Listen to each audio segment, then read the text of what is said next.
the company didn't work. Investors lost a lot of money. Team was frustrated.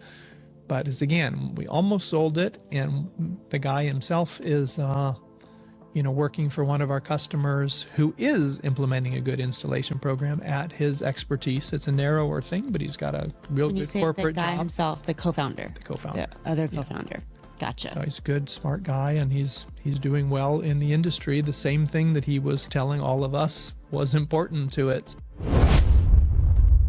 Our guest today is a global entrepreneur, angel investor, business accelerator, and ecosystem builder. Grant has built a career at the intersection of entrepreneurship, venture capital, leadership governance, real estate development, and public advocacy. He has been involved in early stage investing, startup incubation, corporate venture capital, and building partnership across Southern California, Europe, the Balkans, the Middle East, and beyond. He has also served in major leadership roles across startup and investor community, including Tech Coast Angels and Hangar 75 Ventures, and is known to helping founders, investors, and communities connect capital, vision, and execution. Let's welcome Grant Van Cleve. Before we start, I would love to ask you a question that I ask for everyone. Is, if your life was a movie, what would you call it as? What would I call it? I probably, not sure of the name yet, but I would think that the movie would be a bit akin to the Raiders of the Lost Ark movies. I always think there's this funny sense in which, not funny, a combination that the Harrison Ford character, Indiana Jones, is actually a professor, actually credentialed, has a pedigree, has a thing. He's goes back and does a normal thing, but he's got this other side to him that is adventurous, needs more, not less, is ready to think outside the box, achieves things far beyond that because of a little bit of adventure and drama and courage in there. And I guess I think I'm crazy enough. You'll hear some parts of the story of things I'm doing in other parts of the world, and even how I approach things around here. But underneath it, there's a decent pedigree. There's a certain background educationally, professionally, that's in some ways it's not a surprise. Some of the success I've had, it would you could have guessed it early. At the same time, there's the lecture week, and then there's the other week. Well, it's good to know that you went with Indiana Jones with the hat and the whip instead of the leotards and the cape. Could have had a different superhero. That's right. Good point. And let's start with where you grew up, because I know now you spend a lot of time overseas as well. I do. But let's start from how you got into real estate. Okay. Because your journey is you're in real estate, you're in investing, right? You're also in the startup scene. Yep. So let's start from the beginning. Yeah. So, kind of a California kid. Actually wasn't born here. I was born in Ohio, have some Midwestern roots as a family. But, was here through most of elementary, through high school. Ended up going to college on the East Coast in Philadelphia, Penn and Wharton there. And from there, kind of caught a bug for overseas. And it was in the context of, I did a program called Semester at Sea where I encountered more of the world. So that already expanded my horizons at some level. But it was mixed with service too. There was sort of a change in my own priorities of what I valued. And I wasn't, even though I went to Wharton because it was exactly where you didn't have to wait until graduate school before you can start making money. A lot of the crazies of the world started at Wharton undergraduate. So I was super driven that way. And then I was like, no, there's other things that are important. So there were some spiritual changes inside me. And I coincided with a time in history when the Berlin Wall fell. So suddenly there was just this whole, dozens of countries that for a couple of decades had been trapped behind the Iron Curtain. And suddenly they were emerging, ready for new business, new ideas, democracy. And so it was a really interesting opportunity for a crowd that wasn't thinking about service. So there's something inside me, something about the context, and I decided to go help for 6 weeks, which became 6 months, which became 6 years. And so on and so forth.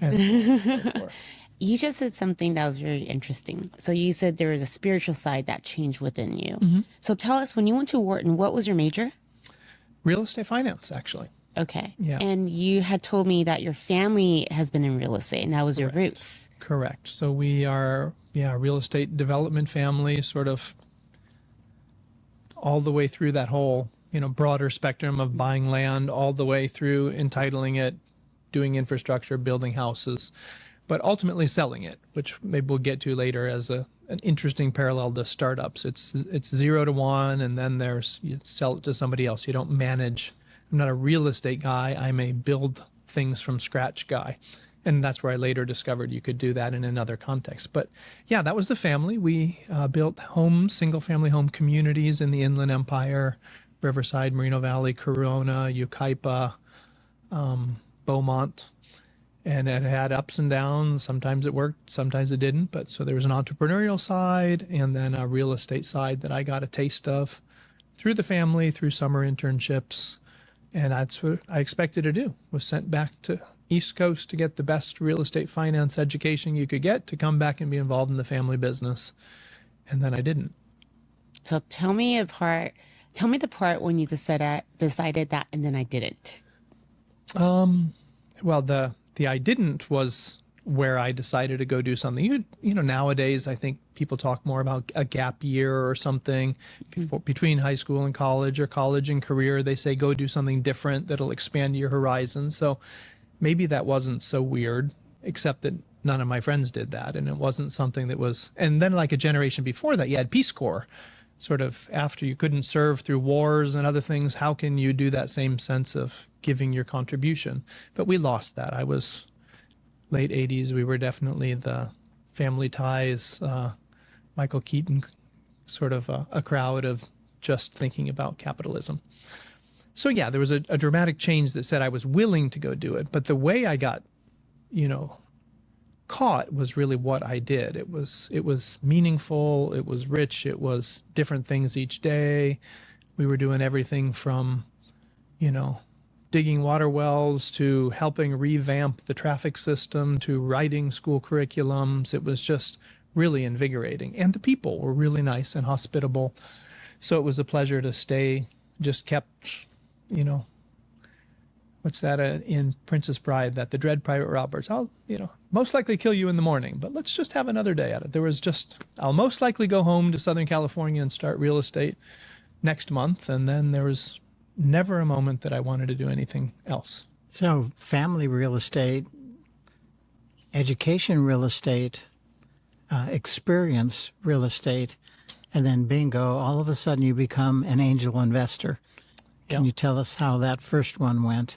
Yeah, so in between, I actually did do real estate in the country of Albania. So I moved from nonprofit to for-profit because I realized that people were emigrating, trained as lawyers and off flipping hamburgers in Athens, Greece or something. I'm like, I think we could probably stimulate some jobs here. So the thing I knew how to do was real estate. So I started doing real estate there. So I had a good, decade of that, and, ultimately generated real estate profits that were able to be reinvested in some other way.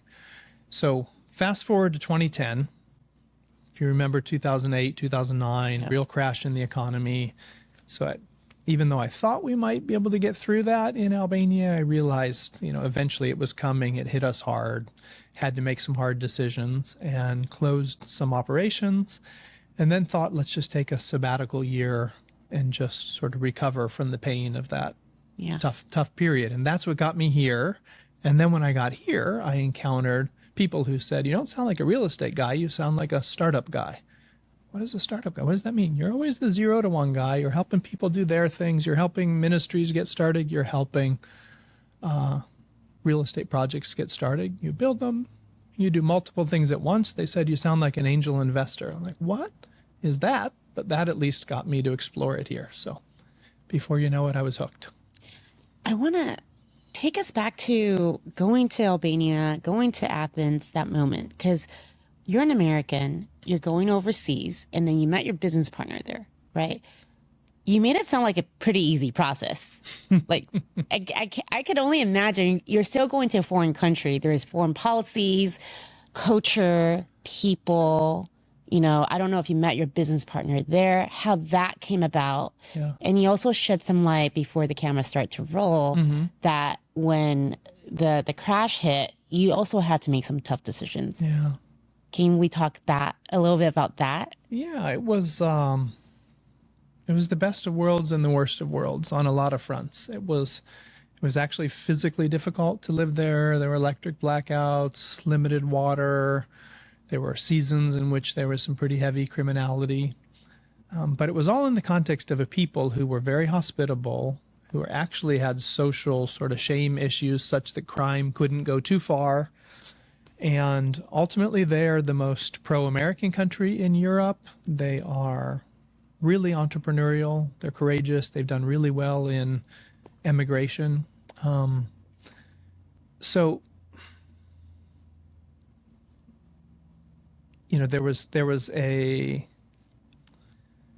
I don't know, at the end of each day, you thought, well, that was pretty hard, but that was really interesting. Or I left, the house in the morning thinking I was going to do this task and got broadsided by this, but in the process, I met someone else who introduced me here, and then and you wander your way through and end up part of some really fascinating things. So this is where the Indiana Jones come in. This is where the adventure. Okay. That wasn't super easy to be that flexible. Right. But when you wanted to roll with it, you end up finding there was a lot of energy in the ecosystem, so to speak. There was sort of latent energy ready to be catalyzed into something. So the idea of jumping in to do business in that context was invigorating and exciting. The people themselves were friendly and, as I said, courageous entrepreneurially. They were good with languages. So they were, even though I was enculturated, we were able to sort of produce an international product that inspired others. So, that wasn't hard. But in the end of the day, it was still Albania, which was messy. Yeah. There were some legislative things that got in the way. There were some financial insecurities, which meant the crash, when it finally hit us harder. And then ultimately that caused a lot of stress for my partner.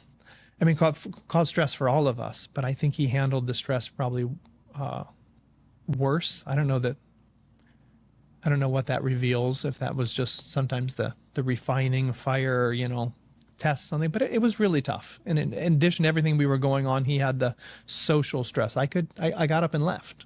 Mm-hmm. He couldn't, he had to carry it. So I don't criticize him for it, but it was a real strain. So I'm going to co-founders. He's a local there? He's a local in Albania and still there. And I'm proud of him that he made his way through. Yeah. In and out of bankruptcy and in and out of problems, but he's kept his head above the water. But it was hard for us to continue forward. One more question. I used to live in China, so I did a lot of international business. Yeah. So anytime there's international projects, the one that I'm always very interested in is the foreign policies and then the capital.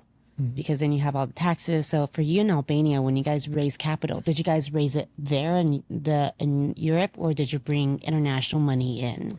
At that point, it was local. Okay. They were excited enough to have an American style project. Amazing. It was really quite practical. You had an emerging business class who had spouses saying, I want to raise my kids in another country the way I see in the movies. Right. And they were like, oh, I'm taking off, but I feel like I've got to close it up, take my acorns and go somewhere else in order to satisfy the family. And then it was like, but what if we could bring an American style lifestyle, housing wise, community, a sense? It wasn't just the physical facility, it was the idea of living together with quality people. So it was a cultural thing. And they were just like, so they actually were the ones that said, well, if you can do this for us, we will buy your houses. So that's a lot easier way to start a business than to just have to build it and say, if we build it, they will come.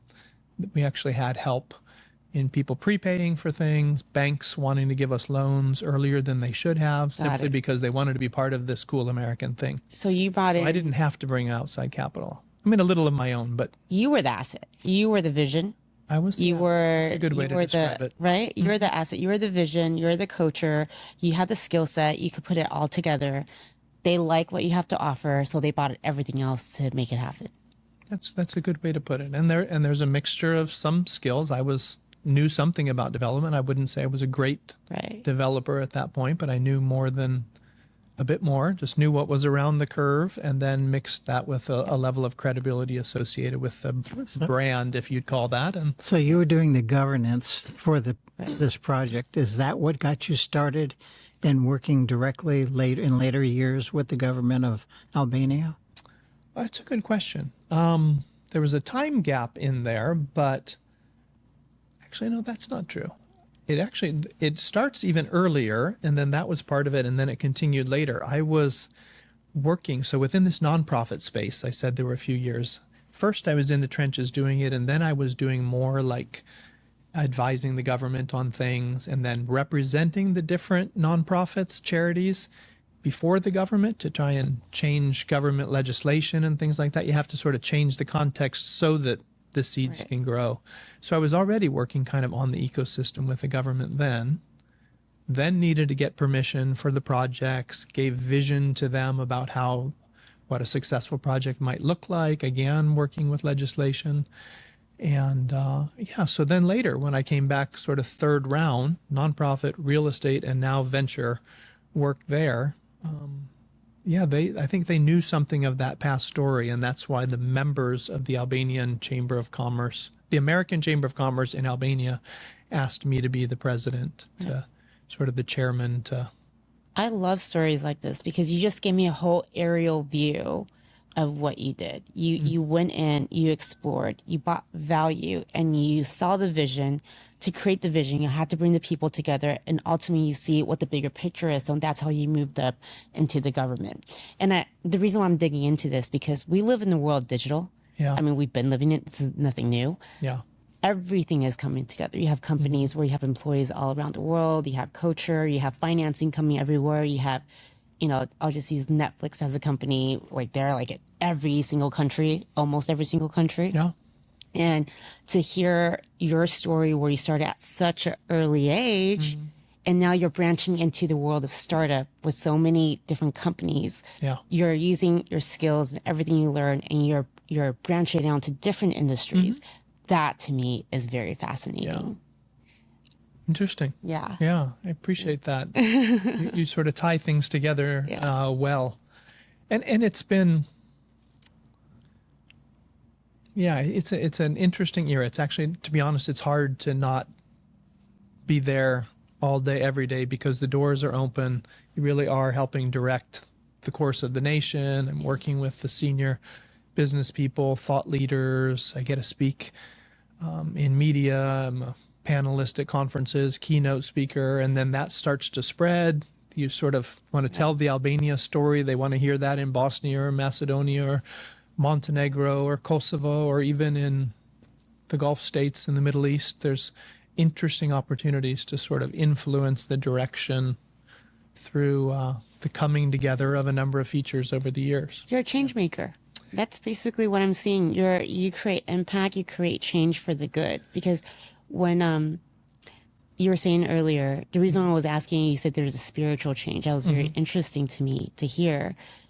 I actually grew up in real estate as well. I mean, not to your magnitude, but my family, I grew up buying, flipping houses with my mom and my dad. And I understand like how it could be like a numbers game, but you bought so into it because you saw that there are opportunities where you can make a difference. Yeah, and I think, some people use this term like you went as a missionary and then you left missions to do business, and I kind of see them all linked together of being a change maker, setting that climate, that context where thriving can happen, is important. And how did that experience carried on forward with what you're doing right now in the startup system? And I know, Michael, you have a lot of questions, so I'm going to hand it to you. So let's just keep transitioning. We talked about the fact that when you came here and you were living in OC, that people equated your methodology and what you were doing in real estate to being sort of akin to startup, right? And that led you to your first startup, or can you tell us about that?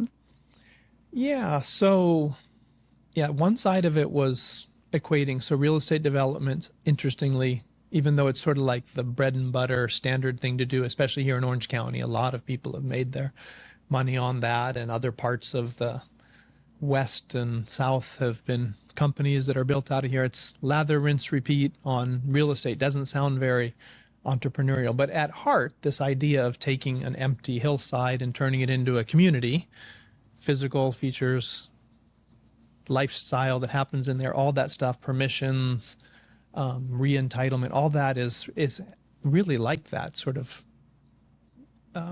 all the elements needed to get to that 0 to 1 to get a startup going. And to be a real estate developer is very similar to being a founder. You're actually, same way we take the Post-it notes off the wall and say, you know, I don't really know finance, but somebody's got to do it. So I'm going to be CFO in addition to being CTO, in addition to being, so there's, you know, you do different things. You're in marketing, in design, in sales, in construction, in team building, in government lobbying, all this stuff as a real estate developer. So that part, there was a match there, but there was also just this sense that I really enjoyed the earliest stages. I had a high tolerance for risk. I had a high energy level that could kind of change gears. So, and same when you change gears within real estate. So what was that first startup that you wrote a check for? So the first step was that I got to a Tech Coast Angels, TCA Venture Group now, meeting where I met people who thought that way, where it was okay to be a jack of all trades, masters of none, have some breadth, have some experience that you brought into a decision, and add real value, not just a check. That's the concept of a good angel group, is really to help them get to that next level, but not sort of throw anything in the spokes, not take control of the wheel, let the founder evolve. So the first was just to catch that mentality, because that matched who I was and how I saw the world. And then I waded in. I actually wasn't just a member on the sidelines. I raised my hand. I offered to join groups. I ended up raising my hand saying, I think that this one has more value than you're giving it. And then this one you got excited about, but I'm not sure. And it was a little risky because I didn't really know what I was doing, but the intuition was kind of creeping its way forward. So I wrote a couple of checks, but more importantly, as I jumped in to be the deal lead on a company called Parcel Pending, which you might remember, Lori Torres here. And it was a good, great TCA story. Great exit. 3 years out, 100 million exit. We all made a bunch of money and didn't take a lot of extra funding. She took advantage. She used members of us in that process.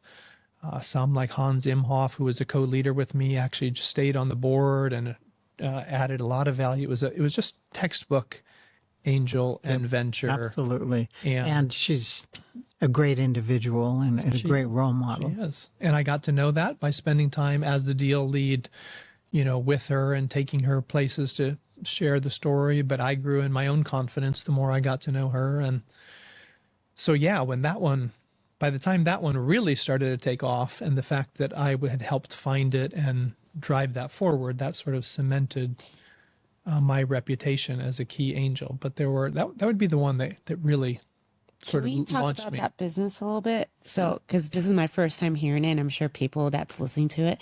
So what was her business? And when you came in as an angel, you know, how did you help her? So she came from the real estate space. She worked for the Irvine Company and was responsible for managing a large team of property management within the apartment sector. So she was a senior person with a lot of subject matter expertise. And then one of the things she had once earlier in her career had an idea of something that needed to happen and couldn't find a vendor to do it, asked around, and then eventually somebody else heard it and started the company. And then she continued her job, and she got paid well for the job, had prestige and money and whatever else. But she's like, oh man, I was the one that had that idea and I could have done something with it. Then the second time came around, and the second time around was the delivery of packages, that they were just filling up more and more real estate within the thing and hiring people who then took package slips and did this or that There was these are in large apartment complex. Right. You got 200 units, and it's enough happening there that you got to centralize. You can't leave the package at the door. Right. And so she well, got, they You have a tried. system, yeah. There was a high level of theft, and so I mean, classic. Find a problem and develop a solution, and that's what she did. and she got involved in different groups where she got insights, sort of growing what would the entrepreneurial journey look like, started to put her funds and risk getting a product out there that might actually work, started to test it with her people, and got to a point where she said, I think this product has the physical features and the intellectual property to actually take it, go live with it. And we need some funds to pursue that, bring on a team, formalize this. It was all So by then she had a proof of concept. she did. Was she able to show revenue at that stage?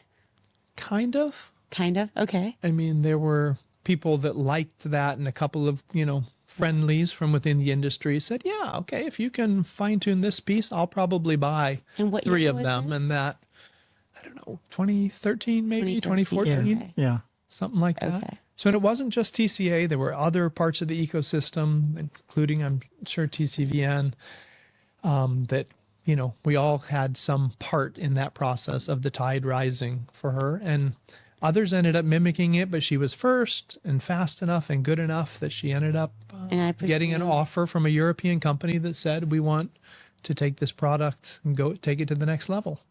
And I presume that you were interested because you understood the real estate landscape. Yeah, so this is one of the ironies with angel investing is Yeah. that diversification really helps your returns, and you shouldn't just do things you think you're following others, the advice of people in the group, and you lean into one another. But at the same time, knowing something helps. So I knew the right questions to ask, which helped gain my own confidence, but it also just helped that process. And so that's part of, if you've got 40 people that show up in an angel presentation, you hope that like 10 of them say that they're interested in learning more. And you hope that those 10 represent product side, tech side, marketing side. And Yeah, as comparison to other exits, she exited just over $100 million, I think is what she had told me.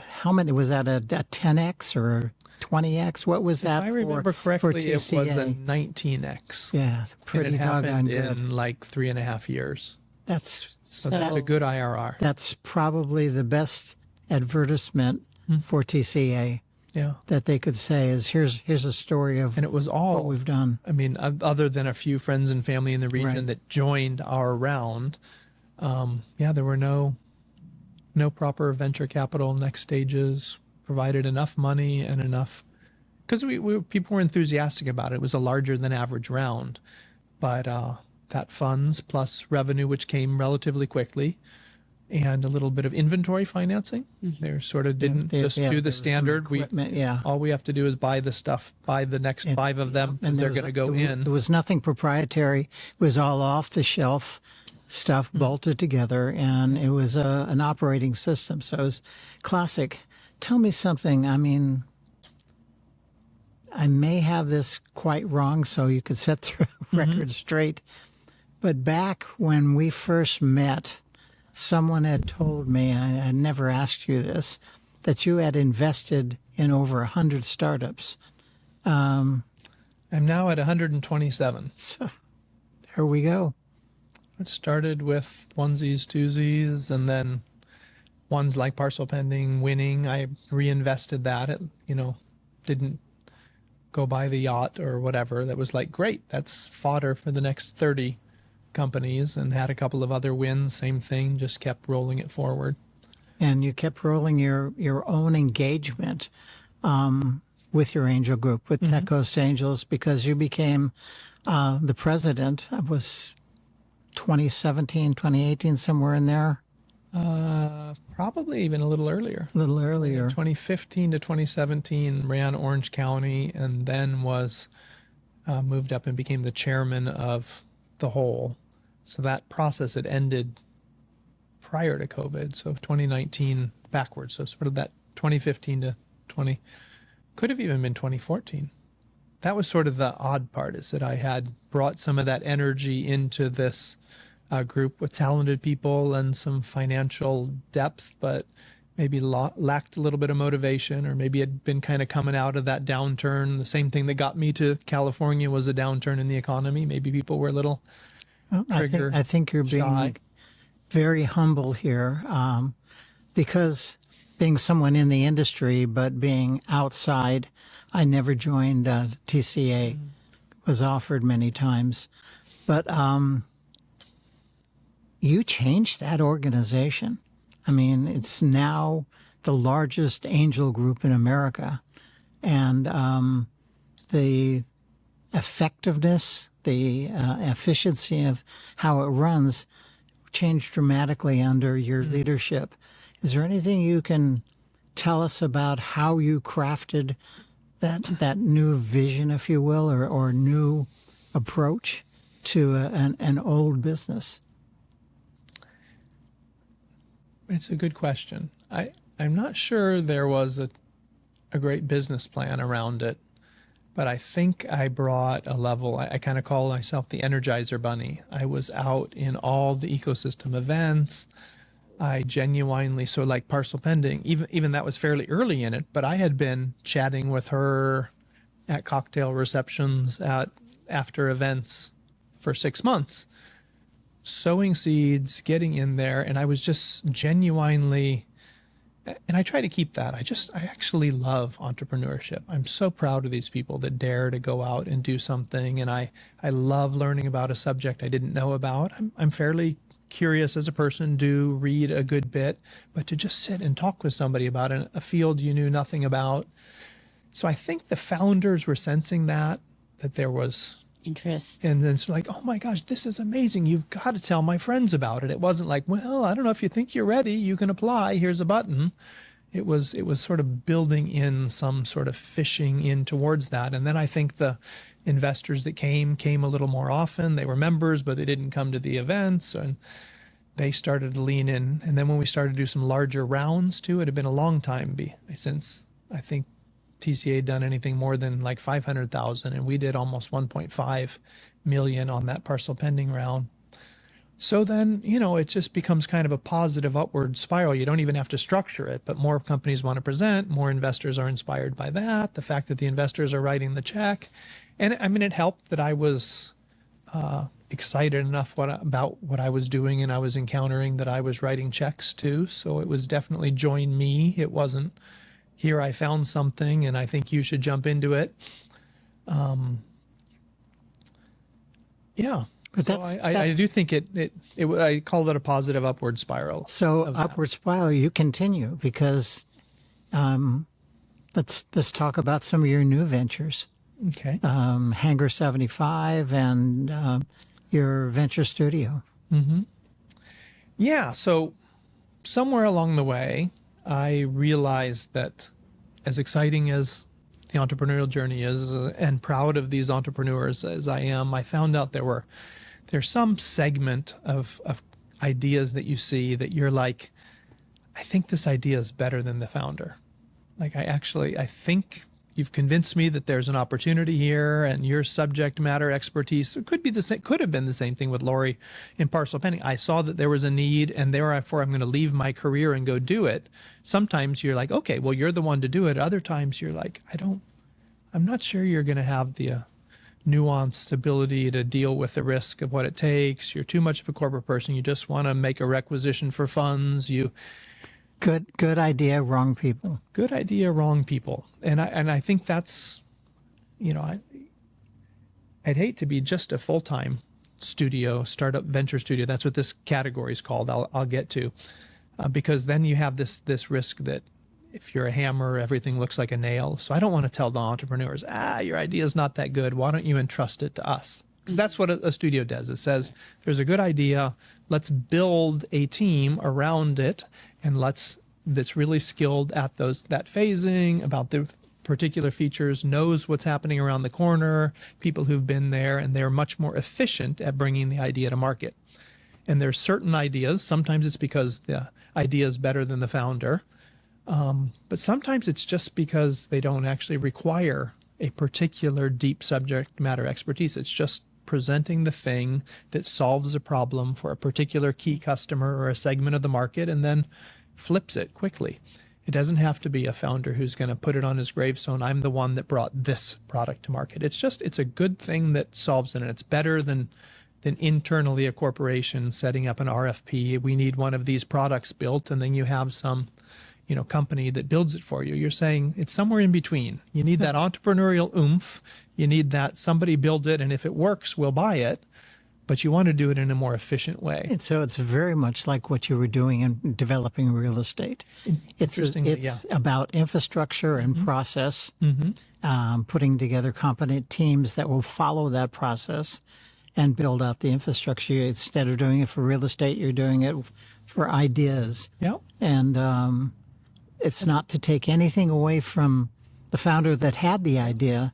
It's actually giving that founder the environment in which to grow that concept to market in a higher success rate. Yep. Yep. You know, one of your talent is you're a galvanizer. You bring everything together.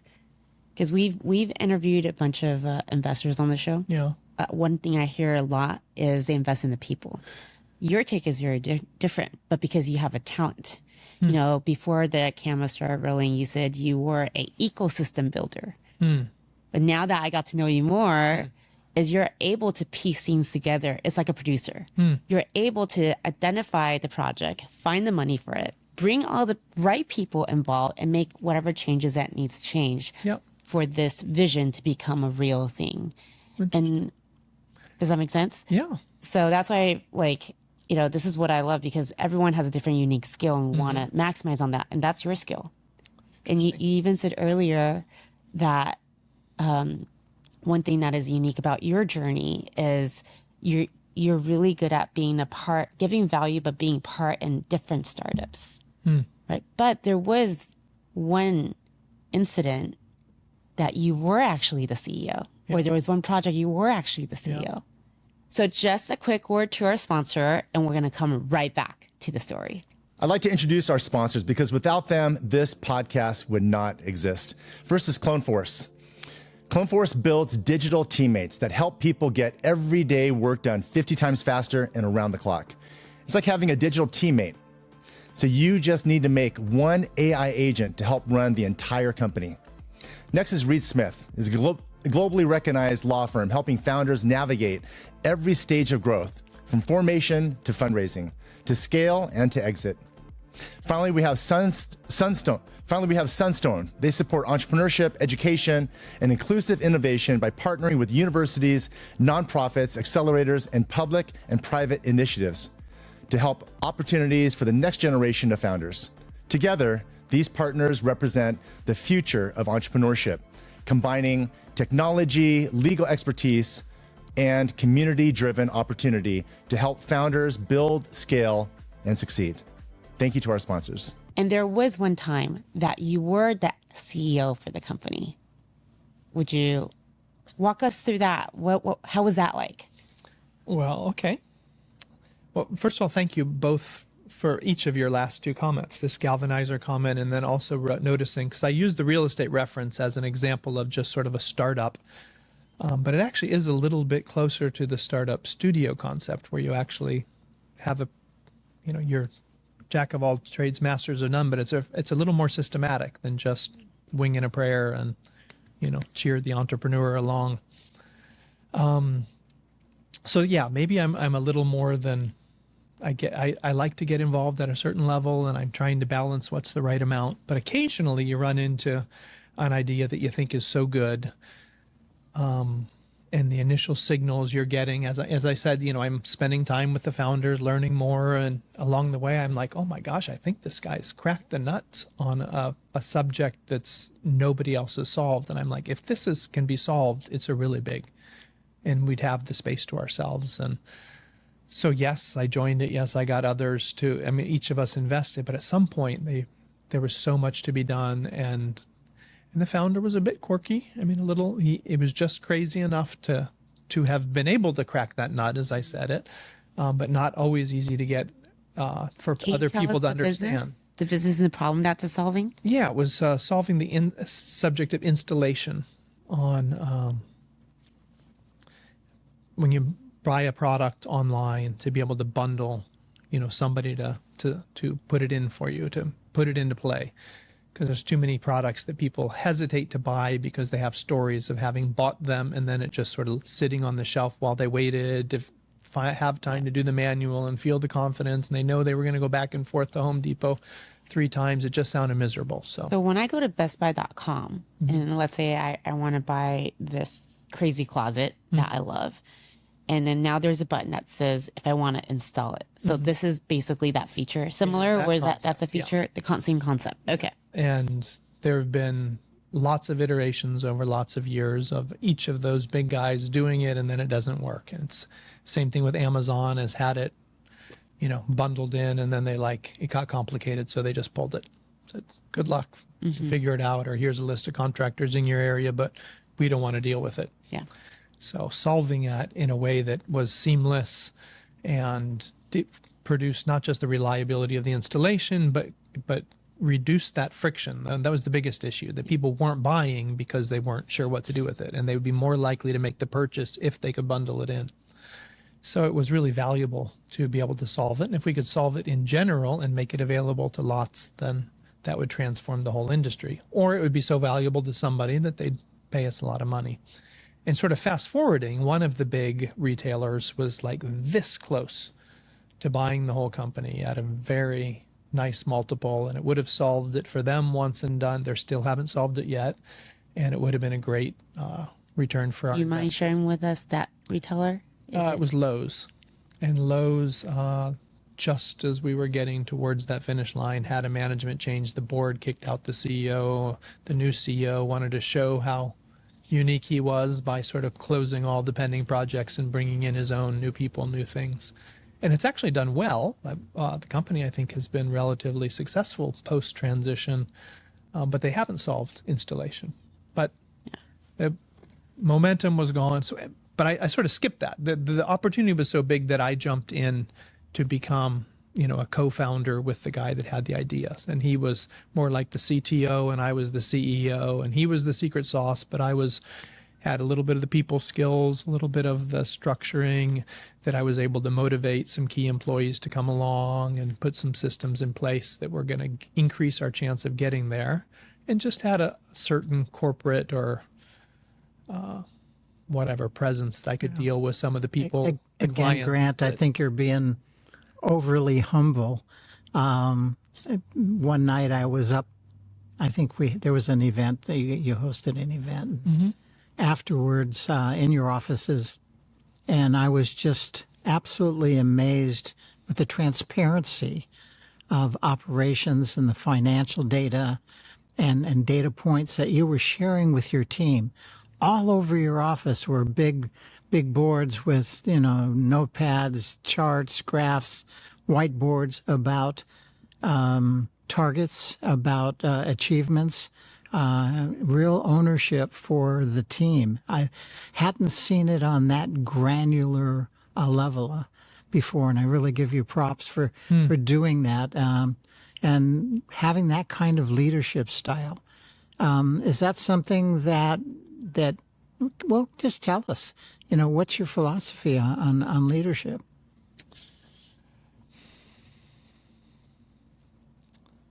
What would be my philosophy on leadership? Well, I mean, I definitely am value-based and interested in strong foundations of character.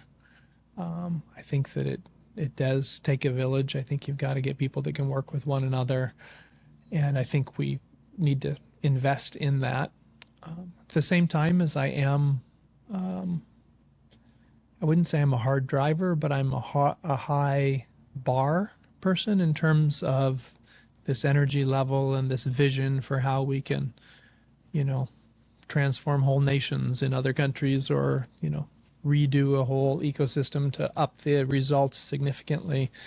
So I think it's pushing at the same time as caring for the people alongside.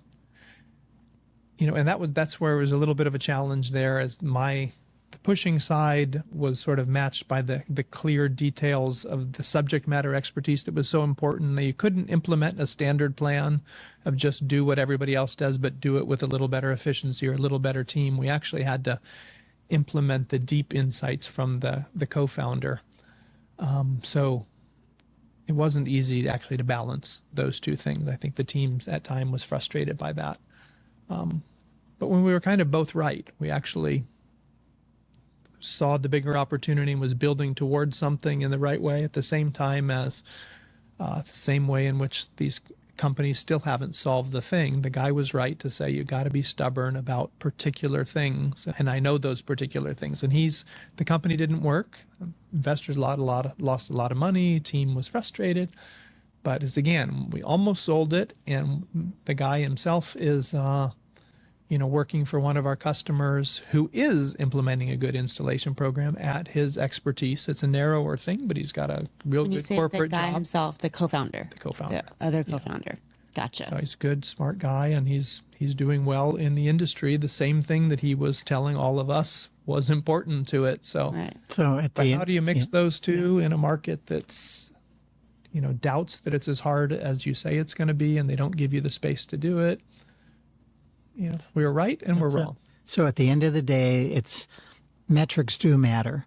And it's about focusing on the metrics, not all the metrics, but the metrics that give you the waterfall effect, that the momentum to get to where you're going.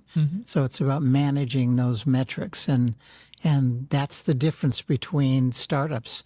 Some are product oriented but don't understand which are the drivers in their company, and those are the things to double down on. And because of the level of detail that I've seen you go into, maybe it's your Wharton background, finance background, and sharing those specific targeted metrics. Have you used that with other startups that you've been involved in? Before we go in, I just want to clear. When you talk about metrics, are you talking about the numbers metrics? Are you how do you measure the metrics? So you need to measure everything. Right. Right. Tom Peters used to say, if you can't measure it, it's not worth doing. Yeah. But not all metrics are equal, right? Some are leading and some are lagging. You want to deal with the ones that are leading, in that when you do A, you automatically get an opportunity to do B, C, D, and E. Correct. Instead of doing another metric that you can improve that metric, but it doesn't have effect on the overall business. I think what I'm asking is, in your story, which metrics are we looking at that didn't make it work?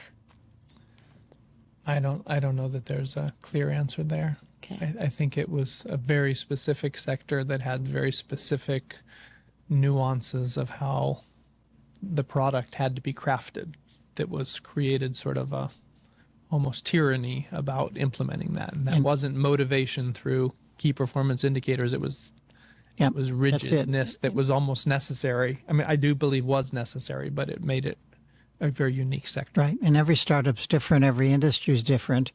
You could have two startups in the same industry, and they're going to have different metrics that they're going to follow based on what kind of product and what market segment they're going to go to. Yeah. I used to work with FedEx closely in my industry when I was franchising, and many companies focus on one or two market segments. FedEx focused on 23 segments. They managed 23 segments. Wow. They marketed for 23 segments. They built sales teams that were different for 23 segments because they're doubled down on the information, the data, the metrics that matter. And that's what we're talking about here. It's interesting because, I appreciate your praise about things you saw in that process, but I did come out on the other end of it thinking that I am there was a cost at the same time as there were maybe some positive things that you noted happening there. There was a cost in the number of other startups I was part of. I was putting less into. And I actually have this, uncanny ability. And I think, you have this like 80-20 principle that 80% of your results come from 20%. So using that same kind of thing, I think that I want to have 20 or so founders. There's 120 companies, but there's a few that I'm targeted in on, but there's still a good number. But I want them to have a 20-minute conversation with me once a week, and it to be the best 20 minutes of their week. And it's not even a fixed meeting. It's that they know they can call me when they really have something they need to solve and get heads around. And even then I don't know the exact details. I don't even know all the metrics behind it, but from what you're saying and the little bit you've showed me, I think that there might be these 2-3 things you need to think about. And I have no confidence in them because I'm not deep enough in the weeds to know that they are the answer. And similarly, I'm on a lot of boards, and in those board meetings, at an uncanny percentage of the time, I would say that for some reason, the odd idea I have ends up being the thing that sort of unlocks something for where the board heads. It's a third perspective. Yeah. Right. And it's mixed some wisdom, some people side with task side, some, bigger geopolitical, societal change thing, sort of a macro renaissance something. So as good as it would be to be really good at spending a bunch of time on metrics with people, my greatest contribution is probably to be the right strategic input for a number of characters. Now that's mixed with, so when you said earlier when we started talking about the studio, with my partner at the CVC studio we're building now, we're really talking through that and the different roles in that. He's more the nuts and bolts, but has enough strategy to be quite interesting. And I'm definitely the strategy, but I get the nuts and bolts. So when we juggle that correctly, we'll be quite a potent team. And then within that, both of us together, because we have 27 companies in some level of incubation at the moment. And you have to, if you're going to juggle those 27, you have to have the right amount of input in those. That's more nuts and bolts than just me taking a phone call from my other founders, but at the same time, really having enough team in place that's actually driving it without us being the ones. So you have 27 at CVC Studios, and then earlier you said you had 127. That's on your own. Yeah, interestingly, same number, 27, but yes. 127 on my own. And what's your take on AI right now? Well, that'd be a long subject. We might not have time to go too far into. Well, in particular, in the context of this CVC studio, it is that I use this expression that I think there's a lot of heads of companies or heads of departments within companies that are like deers with their head in the headlights, that they just sort of freeze. They know that AI can do some dramatic things and they don't know how to implement those changes. So one is, industrial AI, particular applications in sectors is as important as whether you're in one of the top, handful of large language models that end up winning the day. I think there's tons of opportunities for areas that are not able to translate what's happening in AI to their sectors or have done so inefficiently. They're spending too much money, not getting the results. And then there's also an ability where this studio concept that we said, where you can sort of more efficiently get an idea to market rather than sort of gradually helping the entrepreneur as he or she figures out their way forward, like a studio can more efficiently get it from point A to point B and find its tuck in, flip it faster. In an AI era, that accelerates even faster because you get good people who build products mixed with people who are able to identify the market opportunity, mixed with good relations with the future buyers. That's the corporate side of it.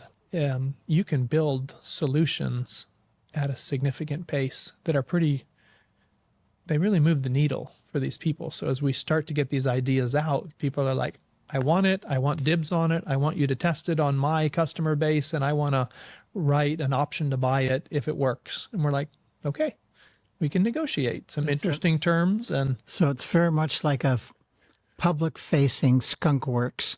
it is a public-facing skunk work. There's your catchphrase. I like that. I like that. Yeah. But it's true. Yeah. So it's an interesting time for that, internally for us to say, okay, how do we take that skill we've had to understand where markets are going, a decent ability to get people to come and join our teams with some deep tech from my co-founder there and people in his orbit. And I think we have a really good chance at being able to really create that kind of public-facing skunk works or hidden growth machines. And I have two more questions for you before our time is up. So at CVC Studios, let's say I'm a founder, I have a company. What are you looking for, and how can I get my stuff to you?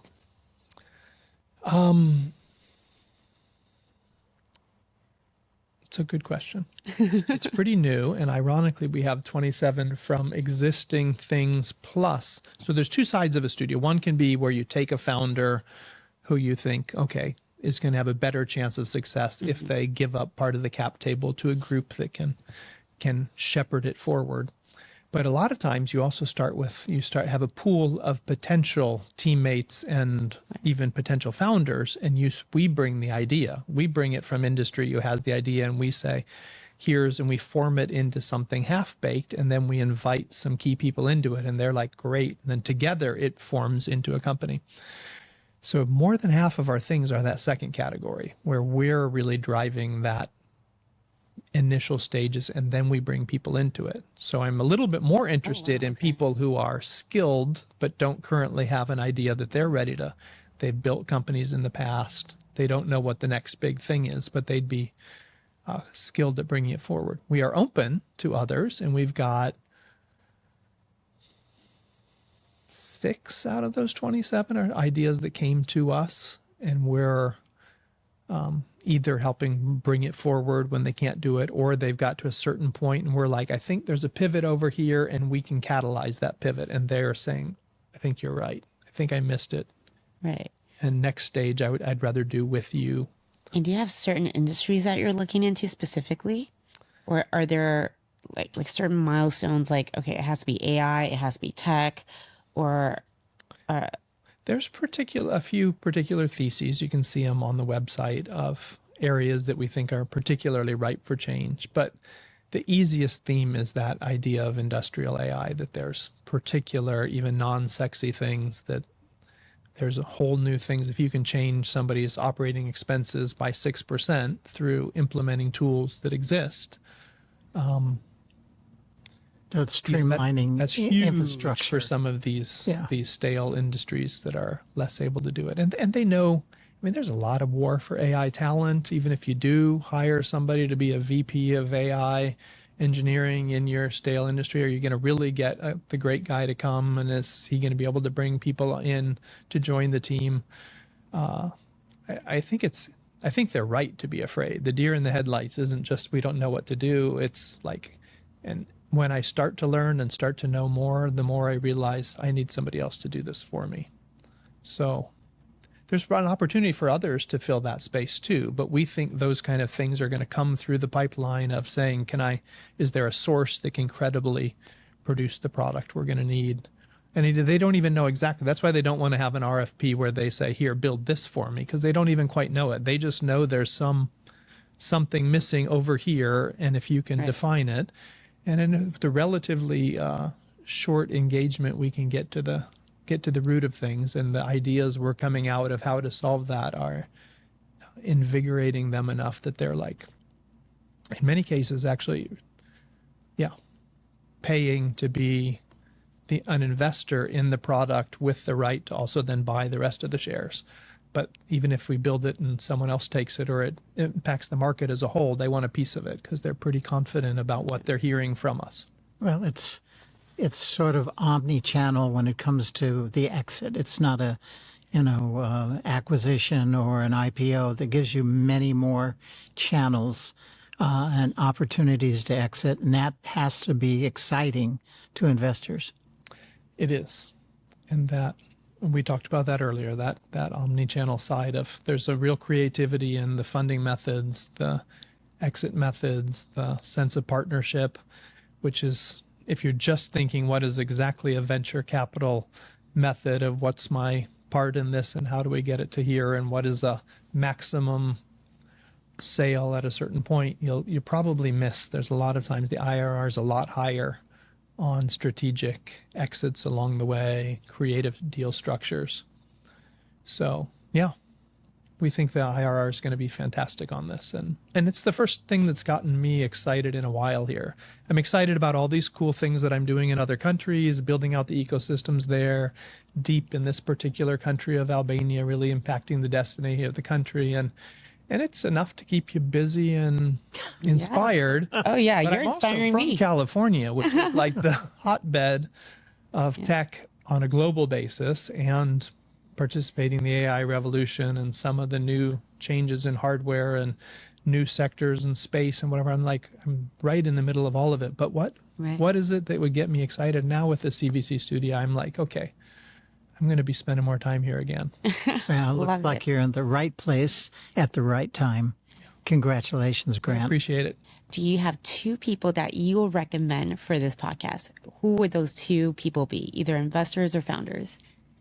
Well, one, Robin Pimentel, if you haven't Yes. had him already. Haven't, but yeah, you're right. He's extraordinary. And I was thinking about it because when you talked about metrics, one of my favorite things along the way was when I co-invested with, people, but it included him. And then when you could throw him in to actually do the scaling metrics of what it takes to grow that out, it was just deep skill with a personal side to it too. I was like, oh, we need more of that. We actually have his ex-partner, David Perry, coming in here. Yeah. Yep. Yeah. Other maybe Carrie Ransom. Yes. Have you had Carrie before? No, haven't had Carrie. Carrie is a great OC story, too. The good OC story, heart and head, people Yep. Good. inspired behind him, Good people. ready to do things in serial at the same time as a couple of things in parallel. He balances those well, and yeah, I think he's got the trust Yeah. of a lot of people. When we can't get him out of, he's in the middle of something pretty exciting, so you don't see him around as much. Yep. But smaller ways in which we could get him Yeah. exposed. So if people are trying to connect with you, if they're looking to connect with you, where can they find you at? Well, usually the easiest is LinkedIn. Not because there's anything great about that channel, but it's just where I have kind of a full resume of who I am and what I'm doing. So people find me from different things there. They get a better idea of my overall story, and then you can at least link through messaging there. But if it's anything, professionally, I'm spending more time with CVC Studio now. So that's grant@cvc.studio. So guys, I'm going to put everything in the show notes. And if you find value with this podcast, please go ahead and share it with a friend, and don't forget to subscribe. And Grant, he is going to be your ultimate partner if you have an idea, if you're ready to get funded, and if you're ready to pitch. And until then, I will see you in the next episode.